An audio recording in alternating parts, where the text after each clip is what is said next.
आशुतोष सिंह जी, कल आपने बताया था कि माला करते पर रूप ध्यान करना है। अब बताएँ कि किस तरह से रूप बनाना है हमें भगवान का और आगे और आनंद के लिए क्या-क्या सोचना होगा? देखिए, सबसे पहले जब आप माला करें, ठीक है? माला करने के लिए आप एक आसन ग्रहण करें या जैसे भी करें। आप अगर आसन ग्रहण कर रहे हैं या कहीं पे भी, तो आप ये सोचिए कि मैंने भगवान को अपने सामने खड़ा कर लिया है। मान लिया आपने महादेव का ध्यान कर रहे हैं या महादेव का जो है रूप ध्यान कर रहे हैं या उनका जाप कर रहे हैं या भगवान विष्णु का ध्यान कर रहे हैं, भगवान कृष्ण का ध्यान कर रहे हैं, ध्यान करना शुरू कीजिए उनका, ठीक है? उनको सामने बिठा लीजिए कि भगवान भोलेनाथ आसीन हैं और मैं उनके पास गया हूँ और उनके चरणों में बैठ कर के उनके चरणों को अपने हृदय से लगा कर के बस उन्हीं का नाम जप कर रहा हूँ, शिव, हे कल्याणकारी शिव, हे कल्याणकारी शिव, हे कल्याणकारी शिव।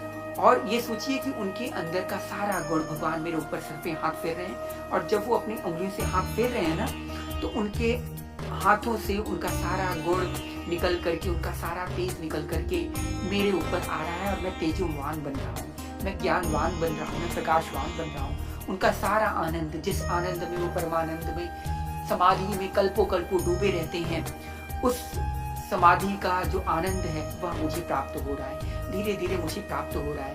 देखो मैं उनके हाथों का स्पर्श कर रहा हूँ, देखो मेरे सर पे हाथ लगा रहे हैं, ठीक है? जब आप ऐसे ध्यान करेंगे तभी उस नाम का महत्व आएगा।